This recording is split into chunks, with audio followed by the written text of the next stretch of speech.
The parliament of India हमारे देश का सबसे ऊंचा, सबसे शक्तिशाली संवैधानिक तख्त।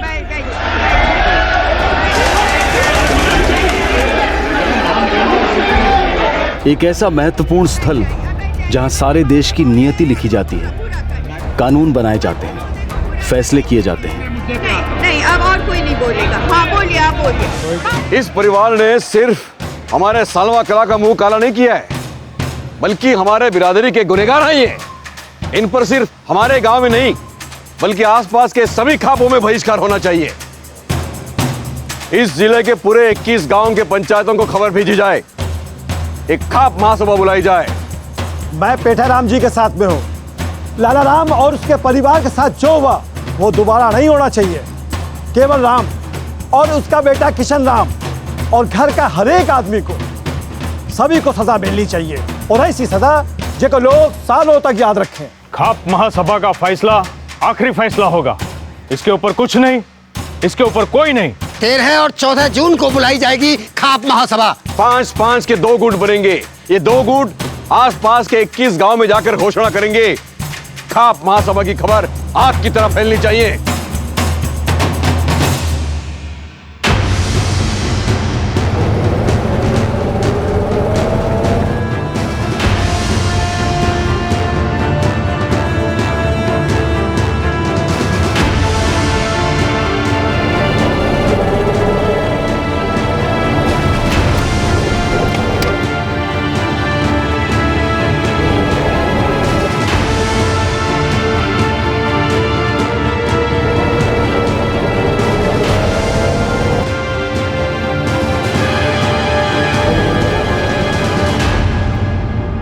देखना दुलारी, केवल राम और उसके बेटे किशन को कैसा करारा जवाब मिलता है।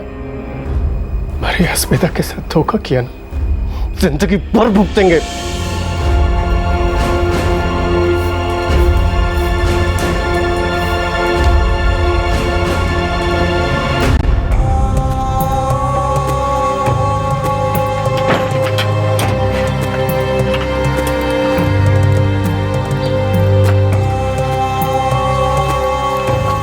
बात मान ली होती तो ये दिन देखने को ना मिलता।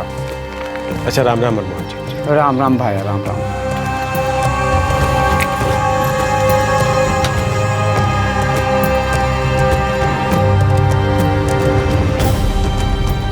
बापू, मणे माफ कर। हमारी वजह से तने और पूरे परिवार को तकलीफ हो रही है। ना बेटा, तन्ने जो किया सही किया। हर इंसान को अपने लिए सोचने की आज़ादी होनी चाहिए, खुद अपने आप से चुनने की आज़ादी होनी चाहिए। अपने आप के लिए सोचना और अपनी सोच के आधार पर फैसला करना, यह हमारे देश के हर नागरिक का संवैधानिक अधिकार है। लेकिन क्या हमारे देश का संविधान सारे भारत में लागू होता है? राजस्थान के सलवा कला गांव ने एक जिले की खाप महासभा बुलवाई थी, जहां केवल राम, उसके बेटे किशन राम और उनके पूरे परिवार के भविष्य का निर्णय लिया जाने वाला था। गांव के एक दूसरे निवासी लाला राम ने यह आरोप लगाया था कि केवल राम और उसके बेटे किशन ने उसकी बेटी के साथ धोखा किया था। आखिर केवल राम और किशन राम ने लाला राम की बेटी अस्मिता के साथ ऐसा क्या किया था जिसकी वजह से उन पर 21 गांव का बहिष्कार जारी किया जा रहा था?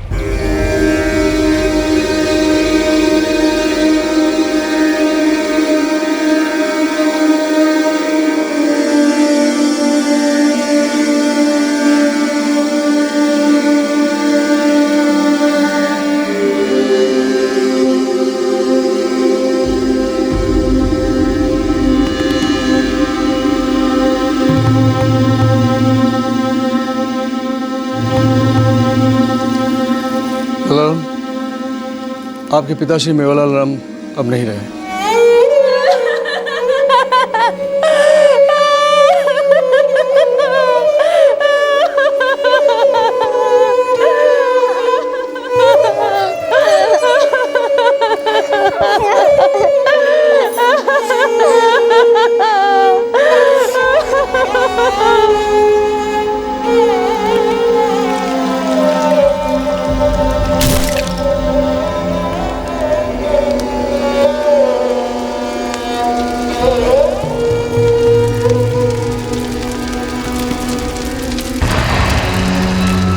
लाला राम जी, तुम्हारे पिताजी तो अपनी पूरी जिंदगी भरपूर जी ली, मानो उनकी आत्मा को तो मुक्ति ही मिल गई। मृत्यु भोज का आयोजन करो लाला राम।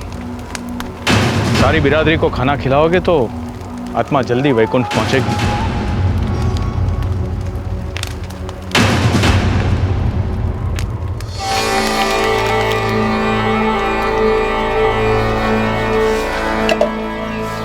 अरे छोरो, यहाँ यहाँ केवल किशन आप। जी बापू। ये छुट्टी में खा लेना और खूब मन लगा कर पढ़ना दोनों, हैं? क्या समझे? समझ गए बापू। जाओ। बापू, मैंने हाईवे के पेट्रोल पंप पे नौकरी मिली है, कर लूं के? कैसा काम है छोरे? बापू, अटेंडेंट की नौकरी है और पैसे भी ठीक ठाक दे रहे हैं, और जो मेहनत करूंगा ना तो आगे बढ़ सकूंगा। ठीक है, जो तन्ने करना है कर ले। हर इंसान को अपनी जिंदगी का फैसला करने का हक है। राम राम केवल राम जी। अरे राम राम लाला राम जी, राम राम। आइए आइए। ये पुरजी, इसमें सब कुछ लिख दिया है। मृत्यु भोज करवा रहे हैं? जी हाँ। सोच रहा हूँ मृत्यु भोज के अवसर पर मेरी दूसरी छोरी अस्मिता, उसका ब्याह करा दूं। बापूजी की आत्मा को शांति मिलेगी। अरे ये तो बहुत अच्छी बात है लाला राम जी। मैं सोच रहा था कि थारा दूसरा छोरा किशन और हमारी छोरी अस्मिता, क्या सोचते हो? बहुत बढ़िया लाला राम जी, बहुत बढ़िया। बहुत अच्छी जोड़ी रहेगी दोनों की। आपको मंजूर है? हाँ हाँ बिल्कुल मंजूर है, क्यों मंजूर नहीं होगा है? और फिर अस्मिता बिटिया तो इतनी अच्छी छोरी है। बहुत बहुत धन्यवाद, बहुत बहुत धन्यवाद लाला राम जी। मारे ससुरा जी ने कह दो सोनारी नथनी लाजो, मारे ससुरा जी ने कह दो सोनारी नथनी लाजो। अरे इसो किसो बरबूटो मारे सारो जो बन लुटो, मारे गोदा ले लो छे रावण के लाजो बरबूटो।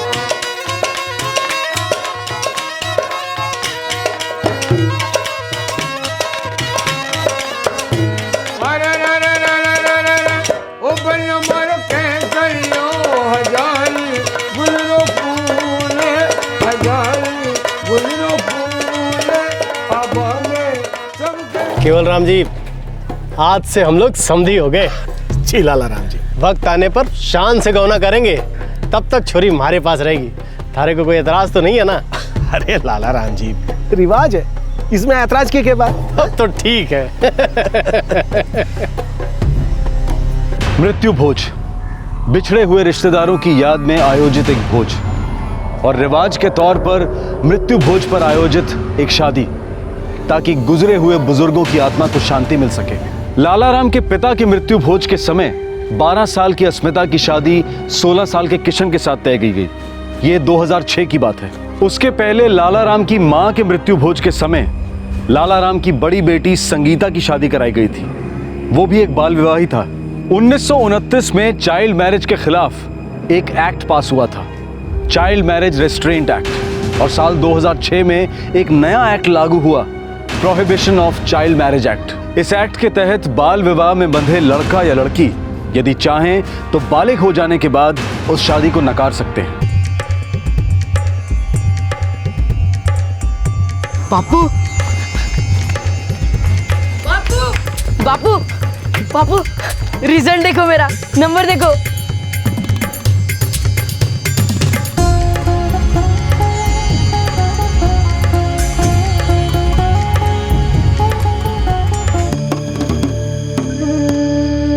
रोज यहाँ से जोधपुर कैसे जाएगा Kishan?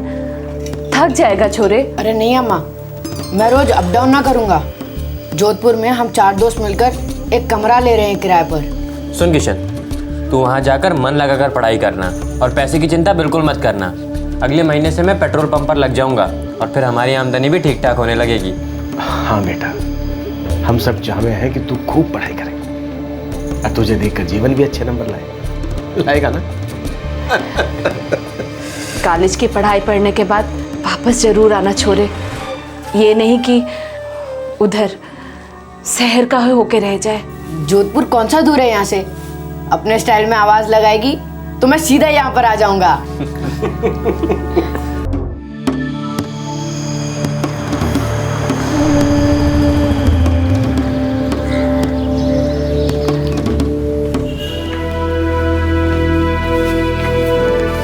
Morning sir. Good morning Kishan Rao, कैसी चल रही है तुम्हारी एग्जाम की तैयारी? Very good sir.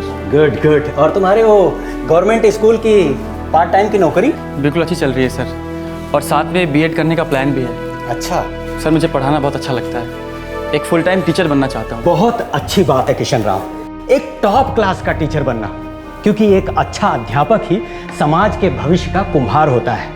वैसे इसमें पैसे बहुत ज्यादा नहीं है, हाँ, लेकिन सुकून बहुत है। बच्चों की आंखों में ज्ञान की चमक के आगे हीरे मोती भी फीके पड़ जाते हैं। समझता हूँ सर, मैं एक दिन अच्छा अध्यापक बनूंगा।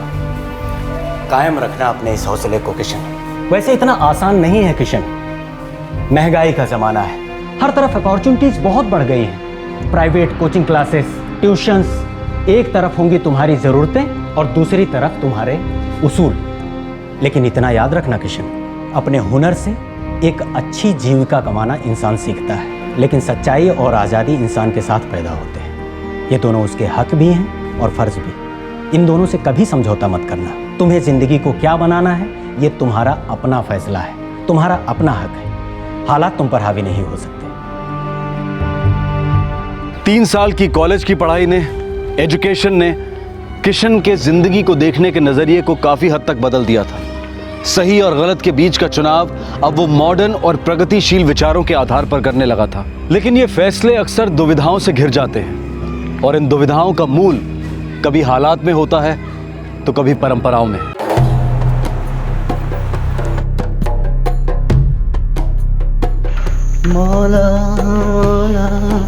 अबे किशन, क्या हुआ?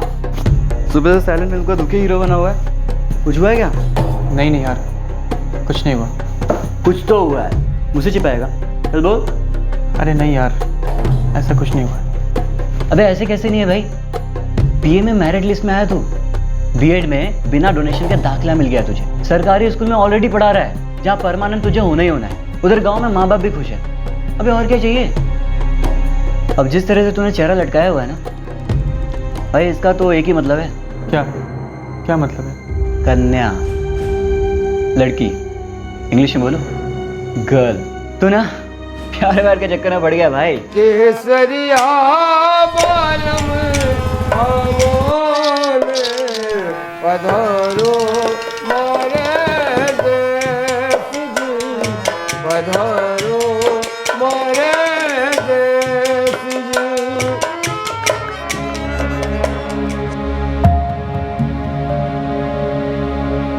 आपने तुम्हारे दिल की बात छीन ली। अगले सावन में संगीता का गाना है, जो साथ में अस्मिता का भी हो जावे ना तो हम तीरथ करावे। देखते देखते कितने साल बीत गए, है ना? कितनी बड़ी हो गई हमारी गुड़िया। राम राम केवल राम जी। राम राम लाला राम जी, राम राम। आइए आइए। अरे भाई, थारा छोरा महेश तो पेट्रोल पंप पे जम गए हुए। हाँ लाला राम जी, और जब से बाप बना है और भी जिम्मेदारी से काम करता है। और सुना है अपना किशन भी बहुत आगे निकल गए हुए। लाला राम जी बस दया है, बीएड कर रहा है और साथ ही साथ सरकारी स्कूल में नौकरी भी चल रही है। नसीब वाली है हमारी छोरी अस्मिता। केवल राम जी, मैं सोच रहा था कि इस साल गौना दे दूं, आप क्या बोलते हो? हाँ लाला राम जी, पर बीएड करने तक रुक जाते तो बेहतर होता। वो गांव लौट आए तो अपनी जिम्मेदारी उठा सकेगा। थारी बात बिल्कुल सही है, लेकिन जितना जल्दी हो सके करिएगा। छोरी की उम्र हो गई है, जितना जल्दी परिवार शुरू कर दे उतना सबके लिए अच्छा हो जाएगा। हाँ बात तो ये भी ठीक है। बस गौने की ही बात करने आया था। जैसे ही तारीख पक्की हो जाए खबर कर दीजिएगा। राम राम लाला राम जी। राम राम।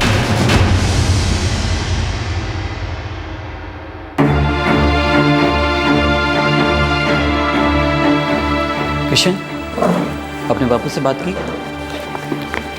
पूरी बात नहीं हुई, कहा है थोड़ा और टाइम चाहिए। यार बात डालने से प्रॉब्लम खत्म नहीं हो जाती। श्रीकांत, समझ में नहीं आ रहा है बात कैसे छेड़ूं। अब ये बात सिर्फ मेरी मर्जी की नहीं है, ये पूरे गांव, पूरा बिरादरी वाला मामला है।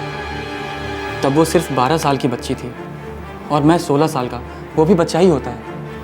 अब इन 4 सालों में कितना कुछ बदल गया, ये कैसे समझाऊं मैं उन लोगों को? किशन, जैसे भी समझा, और कभी ना कभी तो तुझे ये समझाना ही पड़ेगा ना।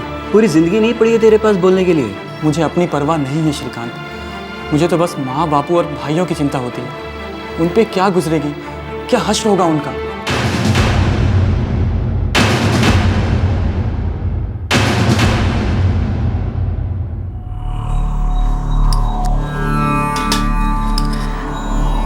तो क्या कह रहा है किशन अब?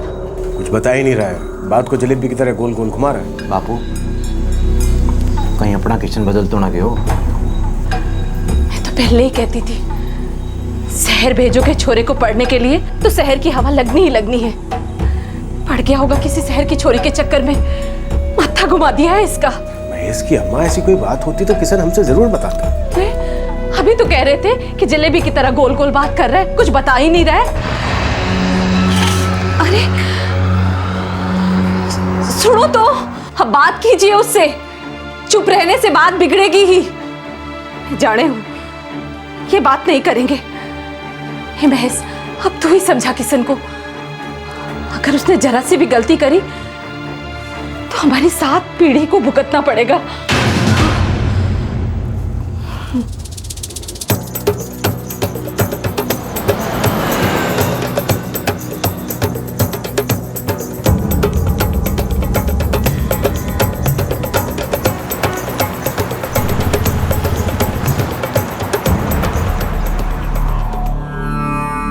देख छोटे, घर में सब बहुत परेशान है, अम्मा बापू, यहाँ तक कि लाला राम जी 10 बार आके गौड़ा की बात करके जा चुके हैं कि गौड़ा कब करवाना है, कब करवाना है, और तू है कि मोनी बाबा बन के बैठा है।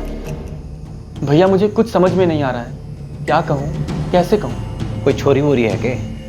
ना भैया। फिर के बाद मुझे ठीक नहीं लगता है भैया। क्या क्या ठीक नहीं लगे तुमने? यही बचपन की शादी वगैरह, मुझे सोचने का थोड़ा वक्त चाहिए भैया। अरे छोटे, इसमें सोचने ऐसा क्या है? थारी शादी हो गई अस्मिता के साथ। अरे हमारे घर की बहू है और थारी बीवी है वो। छोटे मान जा, घर आ जा, जिद न कर। देख गौड़ा हो जाने के बाद सब ठीक हो जाएगा। भैया शादी बचपन में हुई थी, तब मुझे मेरी मर्जी मालूम भी नहीं थी। अब बड़ा होने के बाद थारे को थारी मर्जी मालूम चल गई और तू घर वालों का फैसला ठुकरा रहा। फैसला घर वालों का था, इसलिए इतना सोच रहा हूँ। देख छोटे, बापू ने जुबान दे दी है और तूने भी तो 7 फेरे लिए थे उसके साथ, मांग में सिंदूर भरा था उसकी। अरे थारी बेबी है वो, और इनमें से कोई बात बदलने वाली ना है छोटे। मैं थारे से हाथ जोड़ता। ना भैया। देख छोटे, ऐसा कोई भी काम ना करियो जिससे थारी जिंदगी बर्बाद हो जाए, और थारे साथ साथ हम सबकी भी जिंदगी बर्बाद हो जाए।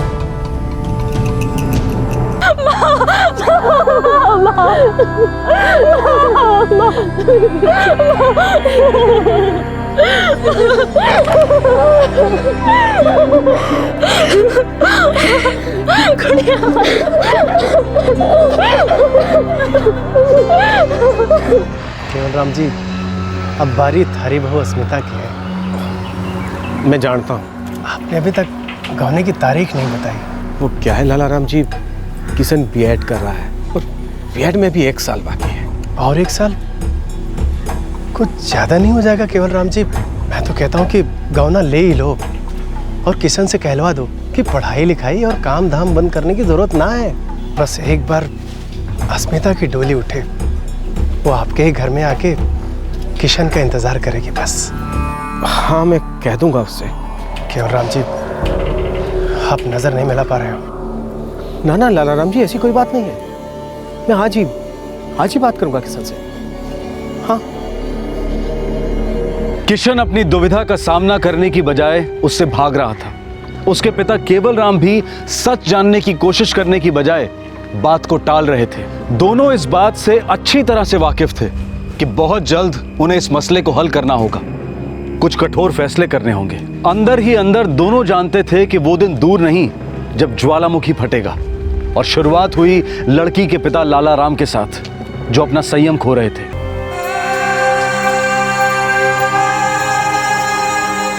पता नहीं क्या समझते हैं अपने आप को। बहुत हो गई टालने की नौटंकी। आज तो मैं तारीख पक्की करके ही रहूंगा।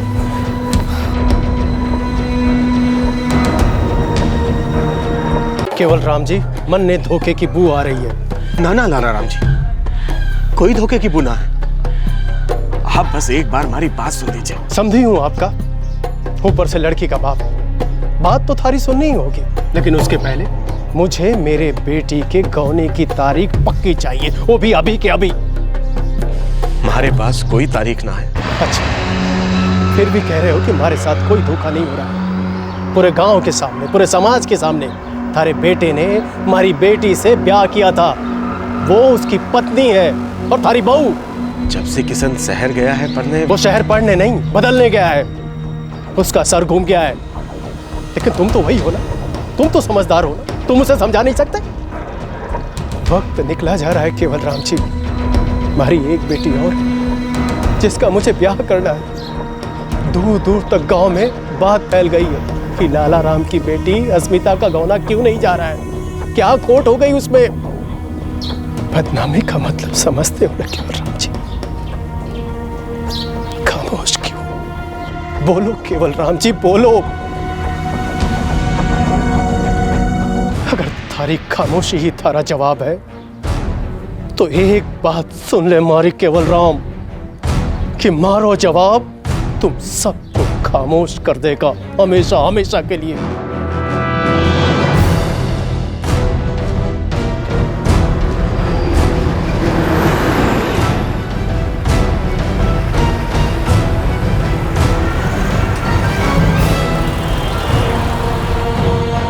स्वतंत्र विचार, फ्री थिंकिंग, ये एक सिद्धांत है, एक बहुत ही पुराना तत्व। आज से 2500 वर्ष पहले गौतम बुद्ध कह गए कि लिखा हुआ शब्द, रिवाज, अफवाह और प्रवचन, इन सब से बड़ा होता है इंसान का विवेक और उसकी बुद्धि।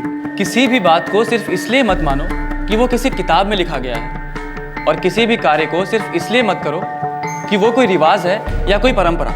हर सोच, हर कार्य को अपनी जिंदगी में आजमाओ, और अगर तब लगे कि उस कार्य को करने से आपका और आपके समाज दोनों का हित है तो उसे अवश्य अपनाओ। पर अगर आपकी चेतना उस कार्य को करने से नामंजूर कर दे तो उसे बड़े निडरता से नकार दो। सर, चेतना का मतलब क्या होता है? चेतना चेतना का मतलब होता है अपने अंतरात्मा की आवाज। वो आपको बताती है कि क्या सही है और क्या गलत।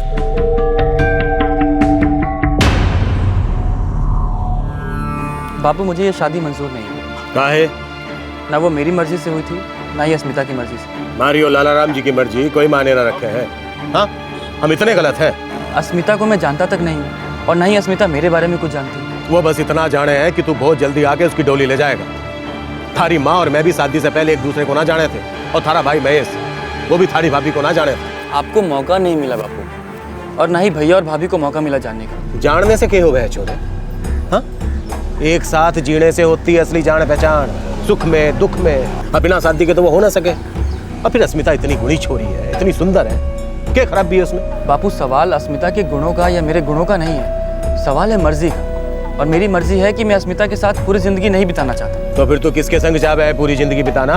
पता नहीं बापू, लेकिन कोई एक ऐसी लड़की होगी जो पढ़ी लिखी हो, जिसके अपने खुद के विचार हो। विचारों से घर नहीं चलता है चोरे। खैर, तू बस इतना जान ले कि पूरी बिरादरी के सामने तू और अस्मिता बीन बींदनी है। जो तू मुकर गया तो परंपरा टूटेगी, अनर्थ हो जाएगा। बापू, बाल विवाह कानूनन जुर्म है, संगीन जुर्म, और एक संगीन जुर्म परंपरा कैसे हो सकता है? कानून हमें और अस्मिता को ये हक देता है कि हम गैर कानूनी शादी को खारिज करें। बापू, अब आप ही बताओ, देश का कानून बड़ा है या ये दकियानुसी रिवाज? बापू, जमाना काफी बदल गया है, हम जमाने के साथ क्यों नहीं चल रहे? बापू, आप सच बताओ, क्या मैं गलत कह रहा हूँ? हाँ, तू है गलत। थारी ये जिद कई जिंदगियां बर्बाद करवाएगी। और मेरी खुशी कोई मायने नहीं रखती। रिवाज बड़ा है या इंसानियत, अपनी जान बड़ी है या बिरादरी की झूठी शान?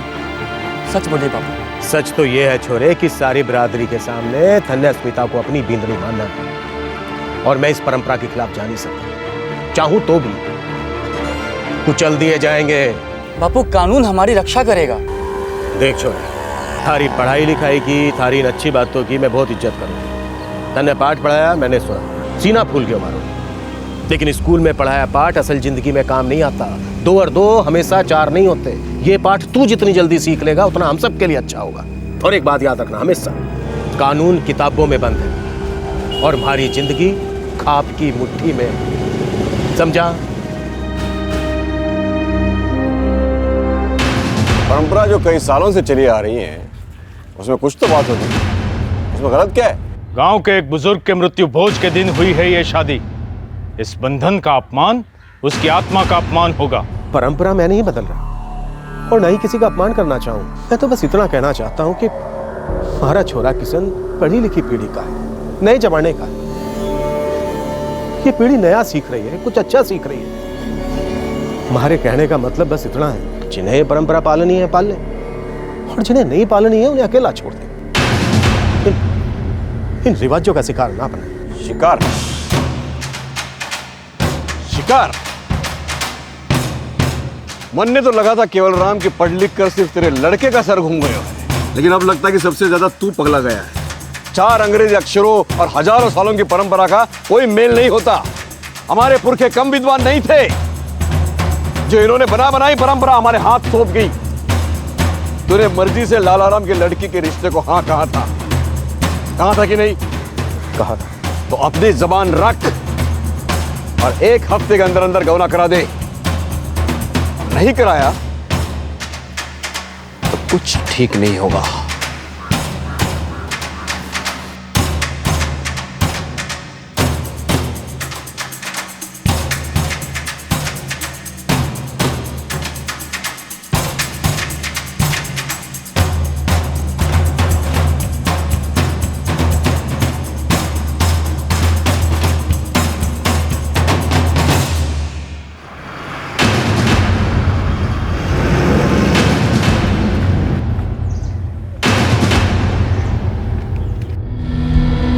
लाला राम जी से मैं बात करूंगा, उन्हें समझाऊंगा।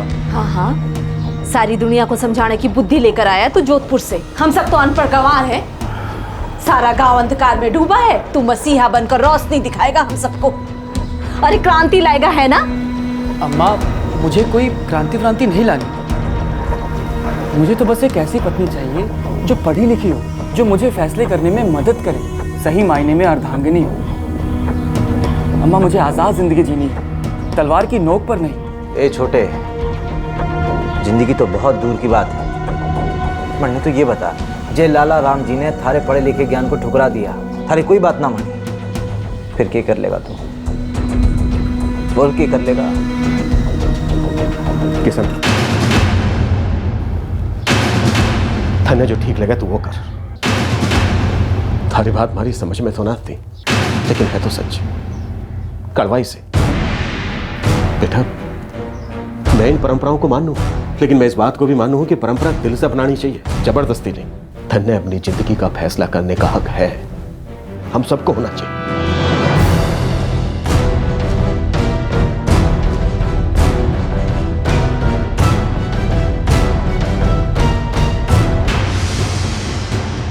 देख रहे छोरे, तू ठहरा हमारा दामाद, इसलिए थारे से इज्जत से बात कर रहा हूँ। ये अपने ज्ञान का पिटारा है ना, जाके कहीं और खोलना। तू मन्ने को बस इतना बता कि कब ले जा रहा है अपनी दुल्हन को। लाला राम जी, बेटी है आपकी, उसे भी तो अपनी मर्जी की जिंदगी जीने का हक दीजिए, और लड़का चुनने का भी, क्योंकि मैं तो इस शादी को नहीं मानता। और आपकी बेटी की डोली मेरे घर तो कभी नहीं आएगी।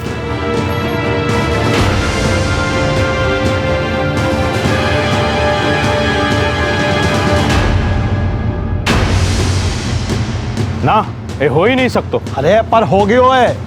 केवल राम और किशन राम ने तो हद ही कर दी। आज ये 2 हैं, कर ना जाने कितने खड़े हो जाएंगे। सारे घोड़ा खड़ा के घर वापस भेज देंगे। ये बाप बेटे दोनों को सबक सिखाना जरूरी है। यूं परंपरा कोई तोड़ नहीं सकता, ये तो गांव में अनर्थ हो जाएगा।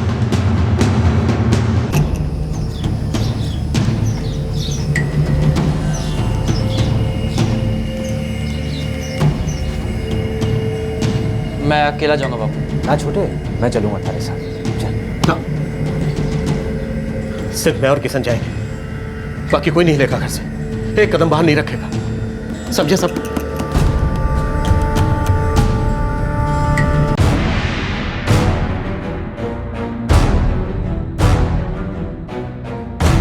तुम्हारे को बताया गया था कि 25,000 का दंड देना होगा, जो मैं अपने साथ लाया हूं। और मैंने पहले ही बतला दिया था कि अस्मिता के साथ हुआ बाल विवाह मुझे खारिज करना है। लाला राम सिर्फ पैसे नहीं चाहते, वो चाहते हैं कि उनकी बेटी अस्मिता का गौना हो और तुम्हारा परिवार उसे बहू बना ले।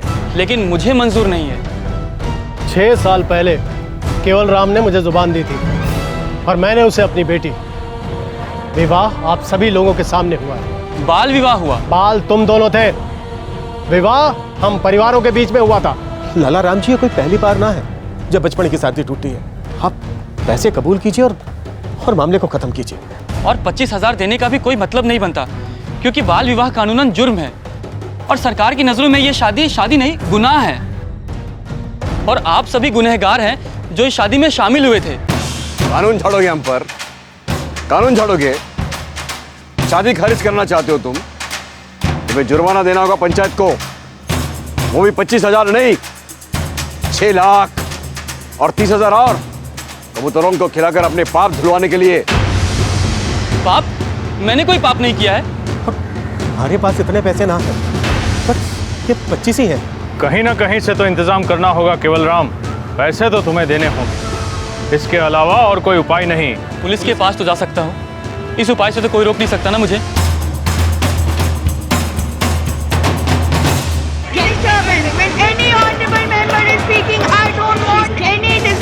चाहे इधर से बोले चाहे इधर से बोले, कैसे बोलेंगे कोई भी? Nothing will go in record. जी।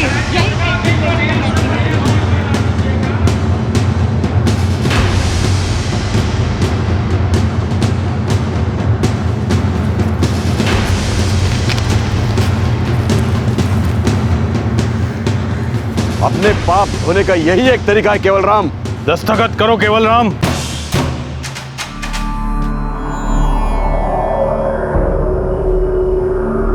इससे क्या होगा?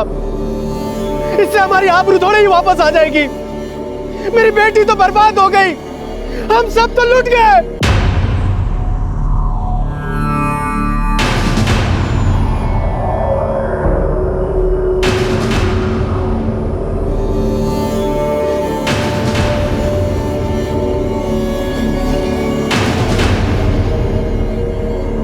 केवल राम, तू और तेरा ये शहर रिटर्न बेटा पंचों के ये चप्पल अपने सर पर रखकर सारे गांव से माफी मांगेंगे। केवल राम और उसके बेटे किशन राम ने हमारी परंपरा को तोड़कर हमारे बिरादरी का घोर अपमान किया है। महापाप से कम नहीं है। मैं सरपंच होने के नाते और पंचों की राय लेते हुए केवल राम, उसके बेटे और परिवार के सभी सदस्यों के बहिष्कार का ऐलान करता हूं। आज से इनका हुक्का पानी बंद। तुम दोनों अब ना इस गांव के रहे और ना ही हमारी जात के। अबे ओ शहरी लौंडे, हम भी तो देखे किसमें इतना दम है जो हमारे फैसले को पलटे। गांव का एक भी आदमी आगे नहीं आएगा तुम्हारी मदद के लिए। भूखे प्यासे तड़पोगे तुम लोग, तब जाकर चाटना अपने संविधान और कानून के पन्ने।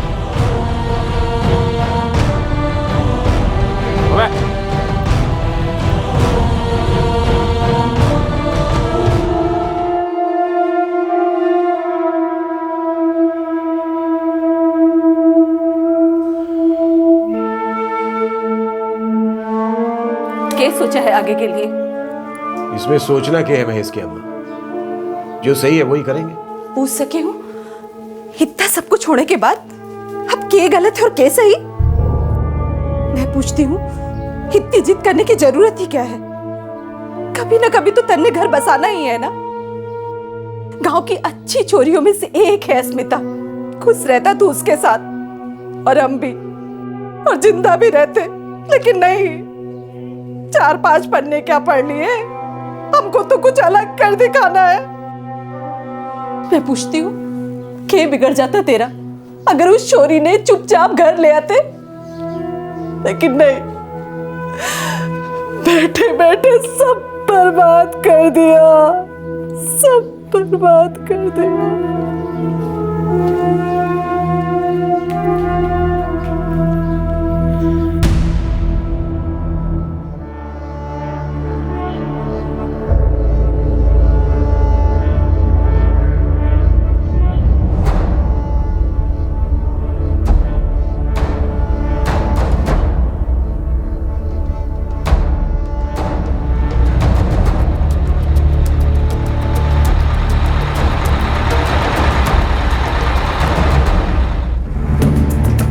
चढ़ने दो हमें। सवाल ही पैदा नहीं होता।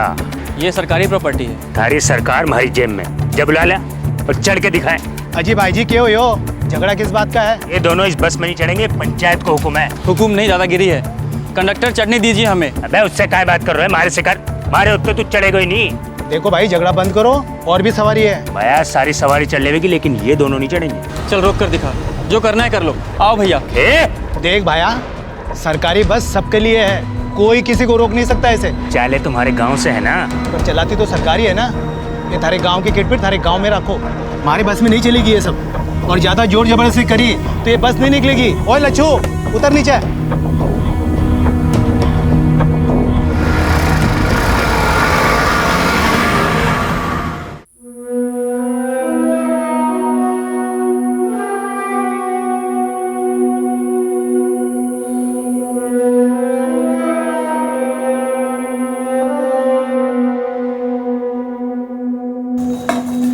स्कूल में कोई भी छोरा हमारे से बात नहीं करता, तो स्कूल बातचीत करने जाता है या पढ़ाई करने? देख, हर चीज़ को बढ़ाना इतना अच्छी बात नहीं है, पढ़ाई पे ध्यान दे।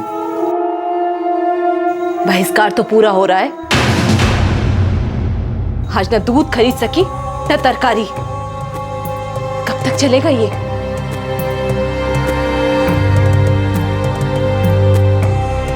उनका बहिष्कार करने से हमारी अस्मिता के फूटे बाग जुड़ जाएंगे क्या? ये होगा इसका, किसी दूसरे से ब्याह भी नहीं कर सकते। सारी बिरादरी के सामने शादी हुई है इसकी, सारी जिंदगी यहीं पड़ी रहेगी क्या?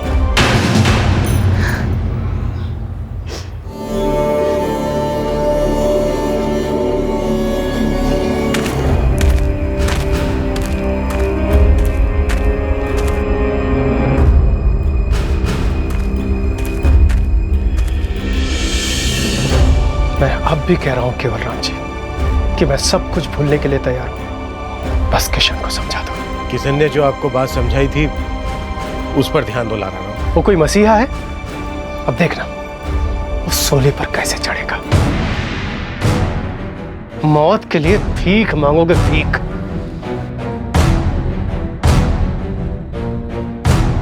पंचायत के बहिष्कार ने केवल राम, उसके बेटे किशन राम और उनके सारे परिवार का जीना मुश्किल कर दिया था। दिन ब दिन तकलीफों का पहाड़ ऊंचा होता जा रहा था। दूसरी तरफ लाला राम और गांव वाले इस परिवार को तकलीफों की कब्र में दफनाने पर तुले थे।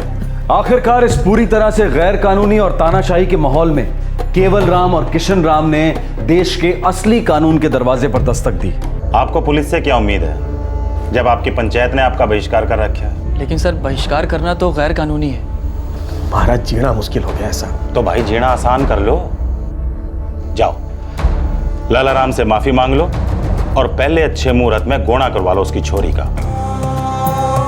दरोगा साहब, हम उनके खिलाफ रपट लिखवाने आए हैं। वो जो कर रहे हैं गैर कानूनी है, और आप हमें उनसे माफी मांगने की सलाह दे रहे हैं, उनकी बात मानने को कह रहे हैं। केवल राम, पुलिस किसी की बिरादरी के अंदरूनी मामले में दखल नहीं देगी, पर हाँ अगर कोई जुर्म होता है तो हम तहकीकात जरूर करेंगे, बस। और सर, हमारे साथ जो हो रहा है वो जुर्म नहीं है तो और क्या है? और लाला राम के साथ जो हो रहा है वो जुर्म ना है? अरे उसकी छोरी अस्मिता से शादी करी तूने, धोखा तू दे रहा है। जबरदस्ती तो ना हुई थी शादी, क्यों केवल राम? थारी तो पूरी मंजूरी थी ना, फिर जुर्म कौन कर रहा है? अंदर तो तुम लोगों को करना चाहिए। देख भाई केवल राम, सीधा सा हिसाब है, तो हम हो एक बिरादरी से बंधे हुए। अगर उस बिरादरी में रहना है तो उसके तौर तरीके तो अपनाने पड़ेंगे कि नहीं? अगर बगावत करनी हो या हीरो बनना हो तो भाई या तो भुगतो या फिर निकल लो।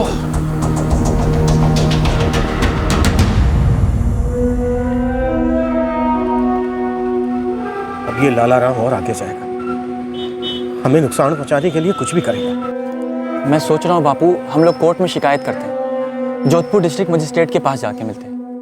SHO साहब ने तो हमें भगा दिया, मतलब DM साहब हमारी बात काहे सुनेंगे? कोशिश करते हैं बापू, अगर DM साहब हमारी बात नहीं सुनेंगे तो हम कहीं और जाएंगे। कोई ना कोई दरवाजा हमारे लिए जरूर खुलेगा बापू, और सच्चाई हमारी तरफ है, डरने की कोई बात नहीं बापू।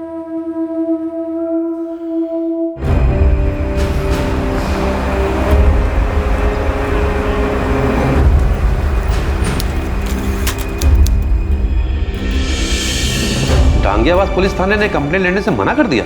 जी सर, वहाँ का एसएचओ हमारी ही बिरादरी का है। वो खाप के फैसले के खिलाफ नहीं जाएंगे। उसे जाना ही पड़ेगा।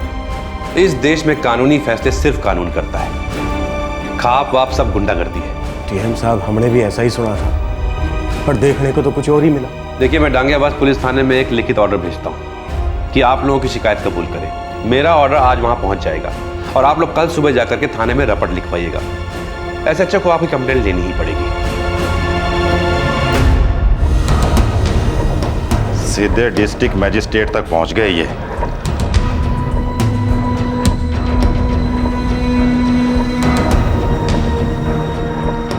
डीएम साहब ने ऑर्डर दिए हैं कि चार्जेस आईपीसी धारा 384, 386, 394, 327, 341, 323, 506 और 147 के तहत फाइल होंगी साहब। ये मामला गांव का अंदरूनी मामला है। अगर हम इसमें अपने हाथ डालेंगे ना तो हमारे हाथ जल जाएंगे। साहब, केवल राम और किशन राम बाहर बैठे हैं। बैठे रहने दो।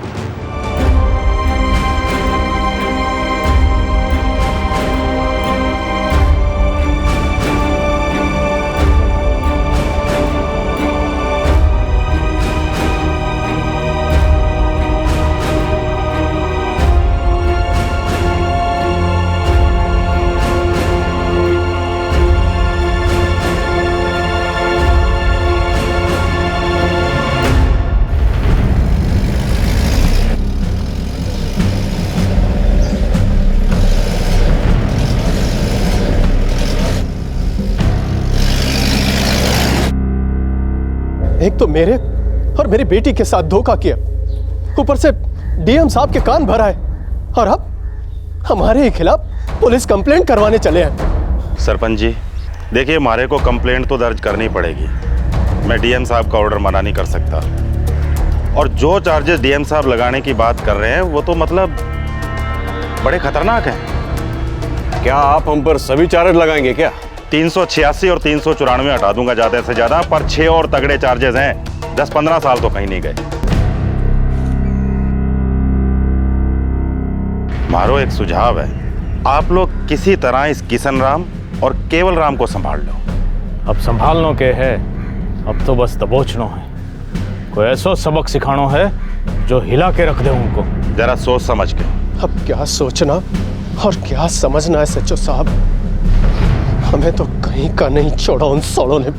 सालों ने परंपरा भंग कर दी है और बहिष्कार के बावजूद दोनों के मनहूस चेहरे देखने पड़ते हैं। ऐसा कुछ कीजिए कि सांप भी मर जाए और लाठी भी ना टूटे। और अगर कोई कांड होया तो हम मजबूर हो जाएंगे एक्शन लेने के लिए। और सच मानिए, अपने आदमियों को उठवाना, पीटना, अंदर बंद करना, भवानी कसम बड़ा बुरा लगता है।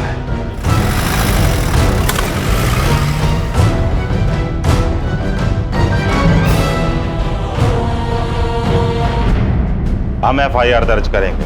Thank you sir. पर इससे किसी का बाल भी बांका नहीं होगा किशन राम। केस घिसेगा और उससे ज्यादा तुम घिस जाओगे। सर, आप अभी से ऐसा क्यों कह रहे हैं? क्योंकि तुम भी मेरी बिरादरी के हो। अपना समझ के कह रहा हूँ। जात हमारे देश की सबसे बड़ी सच्चाई है छोरे। जात वो खंबे हैं जिन पे सरकारें खड़ी होती हैं। इसलिए जात से पंगा ना ले, चुपचाप जाके समझौता कर ले। कानून और सियासत को बीच में लेके ना। सर, समझौता एक चीज है, लेकिन जबरदस्ती मर्जी के खिलाफ कुछ करवाना दूसरी चीज है। बड़ा मर्जी का पुजारी है तू।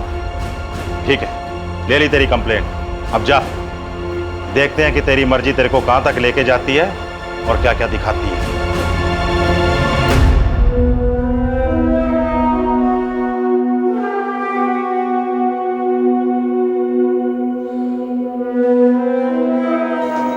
बापू, हमारी कमाई तो ठीक ठाक है और फिर घर तो चल ही रहा है ना। मेरी नौकरी भी ठीक ठाक चल रही है। आप जो करना चाहते हो कर ही डालो। अगर तुम दोनों कह रहे हो तो ठीक है, फिर ऐसा ही सही। अब तो पुलिस में भी रपट लिखाया है, शामिल हो जाएंगे इस तमाशे में वो लोग भी, लेकिन एक भी उंगली ना उठाएंगे आपकी तरफ से वो लोग, देखना। जिद नहीं कर रहे हैं महेश भैया। अगर हमें कोई चीज मंजूर नहीं है तो कोई और हमसे जबरदस्ती नहीं करवा सकता है। हमने कोई कानून तो नहीं तोड़ा, कोई जुर्म तो नहीं किया ना। बस इस प्रथा को मानने से इनकार कर दिया। अब जब हमारी शादी हुई थी तब मैं बहुत छोटा था, इतनी समझ नहीं थी मुझे।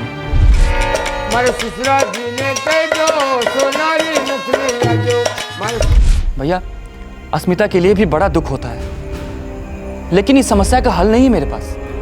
सच में कोई हल नहीं।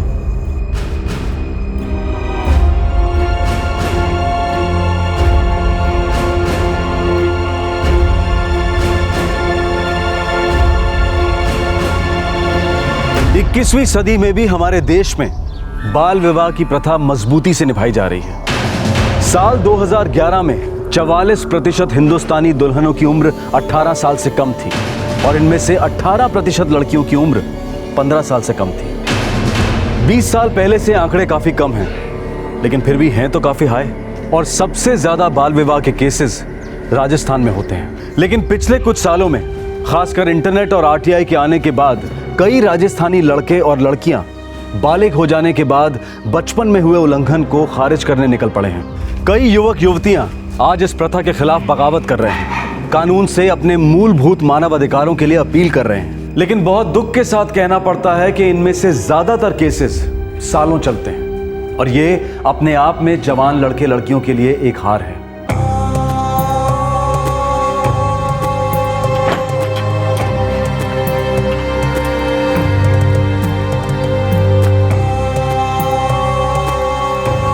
बात मान ली होती तो ये दिन देखने को ना मिलता। अच्छा, राम राम मनमोहन जी। इस परिवार ने सिर्फ हमारे सालवा कला का मुंह काला नहीं किया है, बल्कि हमारे बिरादरी के गुनहगार हैं ये। इन पर सिर्फ हमारे गांव में नहीं, बल्कि आसपास के सभी खापों में बहिष्कार होना चाहिए। इस जिले के पूरे 21 गांव के पंचायतों को खबर भेजी जाए, एक खाप महासभा बुलाई जाए। मैं पेठा राम जी के साथ में हूँ। केवल राम और उसका बेटा किशन राम और घर का हर एक आदमी को, सभी को सजा मिलनी चाहिए। खाप महासभा का फैसला आखिरी फैसला होगा। 13 और 14 जून को बुलाई जाएगी खाप महासभा। 5-5 के 2 गुट बनेंगे। ये 2 गुट आसपास के 21 गांव में जाकर घोषणा करेंगे। खाप महासभा की खबर आग की तरह फैलनी चाहिए।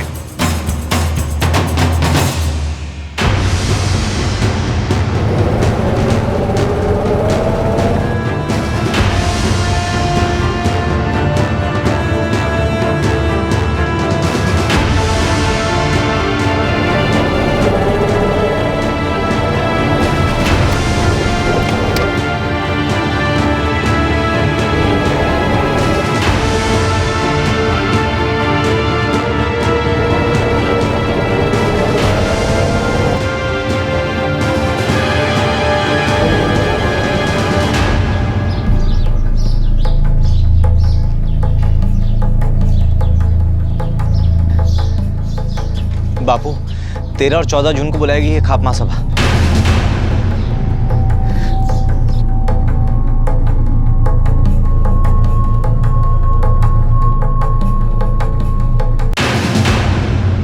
वो लोग हम पर जानलेवा हमला भी कर सकते हैं साहब। बिल्कुल कर सकते हैं, इसलिए कहा था समझौता कर लो, वरना सिर पे तो मर्जी का भूत सवार था। देख केवल राम, पढ़ाई लिखाई होती है नौकरी पाने के लिए, पर तेरा छोरा तो लीडरी पे उतर आया। अगर जाति के हित की बात करता ना तो कल को मंत्री बन सकता था, पर ना, कॉलेज की डिग्री ने इसमें इतना गुरूर भर दिया कि सीधे जाति के गिरेबान पे हाथ डाल दिया। और श्रीमान BA B.Ed मिला के आज थारा सारा परिवार घुटनों के बल रेंग रहा है। सर, हमारा तो ये हक बनता है कि आप हमें प्रोटेक्शन दें। और थारा फर्ज था कि बिरादरी का मान रखो, अपने किए पे शर्मिंदा हो, माफी मांगो, समझौता करो। अगर ये सब फर्ज निभाए होते ना, फिर हक की बात करता। और एक बात कान खोल कर सुन लो तुम लोग, थारी सुरक्षा में हम कुछ नहीं करेंगे, समझ गए? हम कुछ ना करेंगे। खाप महासभा हमारे लिए दिल्ली की पार्लियामेंट से कम ना है, शायद उससे भी ऊंची है। और वहां पे किया गया हर फैसला पत्थर की लकीर होगा। किशन राम, तैयार हो जा सजा के लिए, और थारे किए की सजा ना जो थारा सारा परिवार भुगतेगा, देख लियो।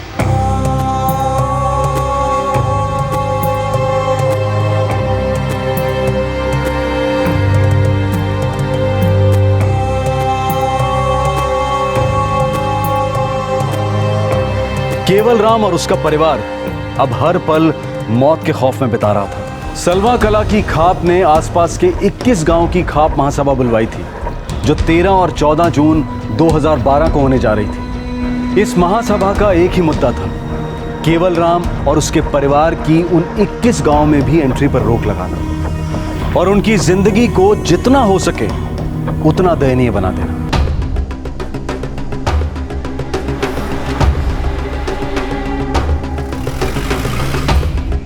आप ही बताइए डीएम साहब, अब हम क्या करें? गांव की पंचायत ऐसा फैसला कैसे कर सकती है और पुलिस इस बात पे चुप है? चुप नहीं है सर। एसएचओ सर तो कहते हैं कि गलती हमारी है, हमें माफी मांग लेनी चाहिए, समझौता कर लेनी चाहिए। अब इस केस को मैं अपने तरह से हैंडल करता हूं, आप लोग चिंता मत कीजिए। मैं आपके लिए एक पब्लिक प्रोसिक्यूटर का इंतजाम करूंगा जो इस केस को लड़ेगा। बहुत बहुत मेहरबानी होगी डीएम साहब।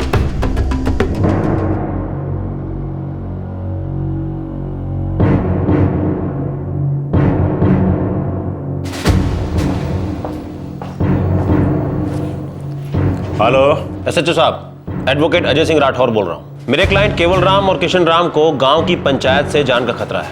आपसे रिक्वेस्ट है कि आप उन्हें पुलिस प्रोटेक्शन प्रदान करें। किस बात को लेकर खतरा है जी आपके क्लाइंट को? सलवा कला गांव में खाप महासभा बुलाई जा रही है। पूरे इलाके में इस बात की चर्चा गर्म है। आपको शायद इस बात की पूरी जानकारी हो। हाँ, हम सब कुछ जानते हैं, आप निश्चिंत रहिए, हम सब कुछ संभाल लेंगे, कोई गड़बड़ नहीं होगी। जय भवानी।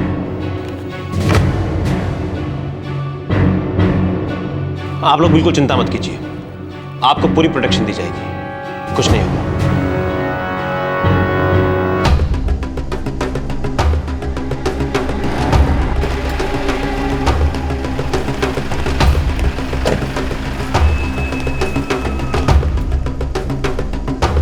ये हो क्या रहा चांदना? ना तो महासभा कैंसिल हुई और ना ही केवल राम और किशन राम को पुलिस प्रोटेक्शन मिली। 2 दिन पहले आपने आश्वासन दिया था कि कोई गलत बात नहीं होगी और खाप महासभा कोई गुंडों की टोली ना है एडवोकेट साहब, हमारी बिरादरी की इज्जत है और जिसके दिल में खोट हो ना वही डरे इनसे।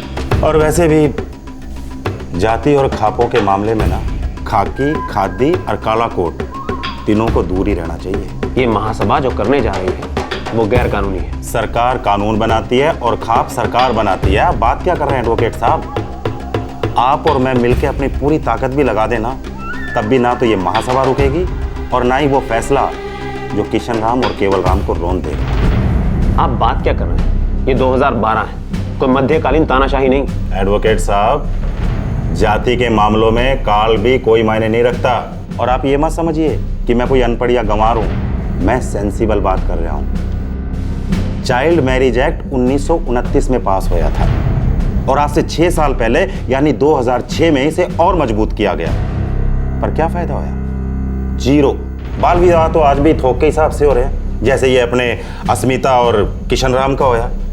ये प्रथा चलती आ रही है और चलती रहेगी। ये प्रथाएं चलती आ रही हैं और चलती रहेंगी, वो सिर्फ इसलिए क्योंकि आप जैसे लोग इन खापों का साथ दे रहे हैं। वो लोग कानून को जिंदा गाड़ रहे हैं और आप जैसे लोग उसे कफन पहना रहे हैं। वाह एडवोकेट साहब वाह, आखिरकार सारी गलती पुलिस की।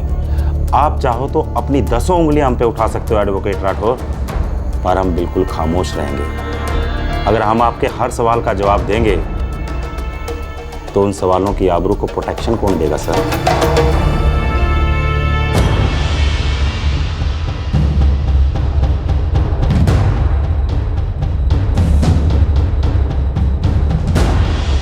चाचा, सभी गांवों में खबर फैला दी है और सभी पंचायतों को न्योता गया है, सभी ने स्वीकार भी किया। 13 और 14 जून को सलवा कलांट चमक उठेगा। बहुत बढ़िया। इस चमक की रोशनी सारे गंदगी को जलाकर राख करे, बिरादरी की इज्जत भी बनी रहेगी। बहुत बढ़िया।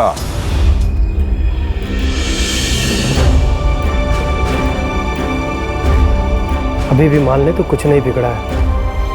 बेटा तो अड़ियल है ही, बाप भी उसी के धुन का रहा है। बापू, मैं जानता हूँ जो कुछ हो रहा है सब मेरे कारण हो रहा है, लेकिन मेरा यकीन करो बापू, मैंने कभी नहीं चाहा था कि आप सबको किसी मुसीबत में डाल दूँ। अरे ऐसा सोचना भी मत। बापू, मेरी सोच ही बदल गई।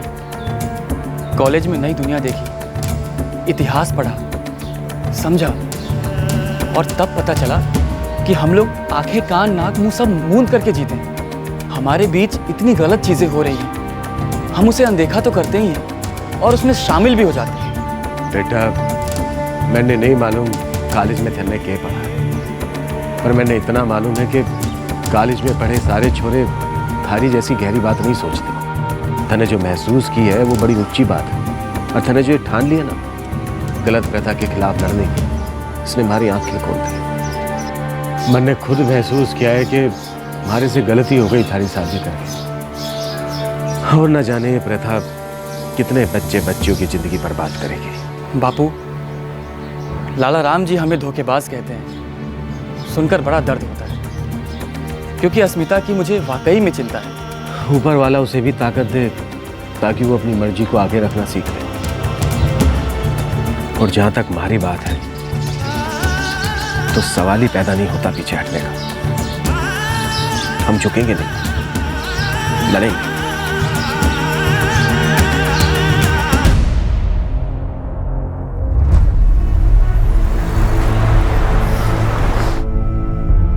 आदरणीय मंत्री महोदय, मैं आपको एक बहुत ही सीरियस सिचुएशन के बारे में इत्तला करना चाहता हूं, जो जोधपुर जिले के सलवा कला गांव में तूल पकड़ रही है। इसका ताल्लुक केवल राम नाम के एक आदमी और उनके बेटे किशन राम से है, जो सलवा कला गांव के निवासी हैं। इस गांव की पंचायत ने खाप महासभा बुलाई है। तारीख थी 6 जून 2012 और खाप महासभा 13 और 14 जून को होने वाली थी। केवल राम और किशन राम ने अपने एडवोकेट के द्वारा राज्य के सबसे ऊंचे अधिकारी को एक फरियाद भेजी कि वो इस मामले में दखल दें, उनकी रक्षा करें और उन्हें न्याय दिलवाएं। लेकिन इस उच्च अधिकारी के ऑफिस से कोई जवाब नहीं आया। ऐसा लग रहा था कि मामला अब हाथ से निकलने ही वाला है।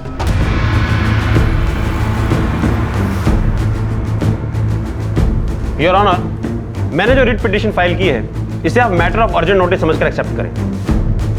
इसमें मैंने तमाम डिटेल्स फाइल की हैं जो सलवा कला गांव में हुई हैं या फिर होने जा रही हैं। सर, ये मामला है इस गांव के एक व्यक्ति किशन राम का, जिसने बाल विवाह की प्रथा का विरोध किया है, जो उसके और लाला राम की बेटी अस्मिता के बीच हुआ था। उस वक्त किशन 16 साल का था और अस्मिता 12 की। अब किशन ये शादी खारिज करना चाहता है। इसके विरोध में लड़की के पिता लाला राम और गाँव की पंचायत ने किशन राम, उसके पिता केवल राम और उनके पूरे परिवार के खिलाफ बहिष्कार का फतवा जारी किया है। योर ऑनर, अब पंचायत ने 13 और 14 जून को 21 गांव की खाप महासभा बुलाई है, जिसमें किशन राम और उसके परिवार के खिलाफ और भी भयंकर फतवे जारी होने के पूरे आसार हैं। योर ऑनर, किसी भी परिवार का सोशल बॉयकॉट या उन्हें धमकियां देना पूरी तरह से इलीगल है, अनकॉन्स्टिट्यूशनल है। किशन राम के परिवार की जान को खतरा है। मेरी अदालत से दरख्वास्त है कि वो इस मामले में जल्द से जल्द उचित कार्रवाई करें।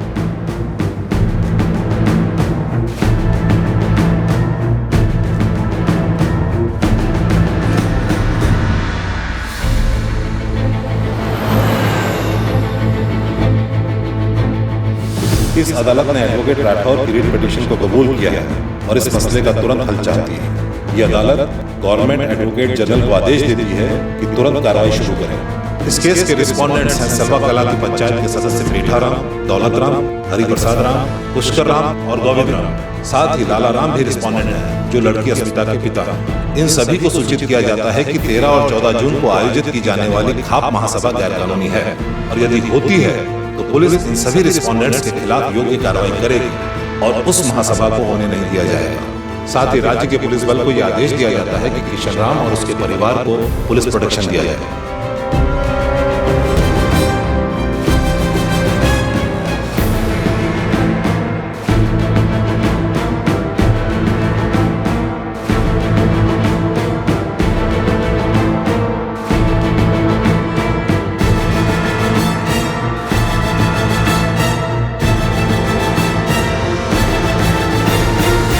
लड़ाई अभी खत्म नहीं हुई बापू, अभी दिल्ली बहुत दूर है। हाँ बेटा, लेकिन हम रुकेंगे नहीं, हार नहीं मानेंगे, लड़ते रहेंगे।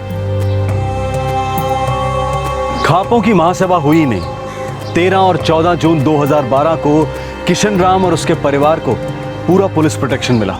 इस वक्त सलवा कला के पंचों के खिलाफ केवल राम और किशन राम जोधपुर हाई कोर्ट में डटकर केस लड़ रहे हैं। कानून कहता बहुत कुछ है, लेकिन हकीकत उससे कोसों दूर है। ग्राउंड रियलिटी ये है कि हमारे देश के हजारों गांव में पंचायत राज की जगह गुंडा राज चल रहा है। ये खाप कल्चर हमारे देश के गांव को विकसित करने की बजाय 200 साल पीछे ले जा रहा है। पंचायत का काम होता है सरकारी स्कीम्स को गांव वालों तक पहुंचाना, शिक्षा, स्वास्थ्य, विकास और लॉ एंड ऑर्डर पर पूरी तरह से फोकस करना।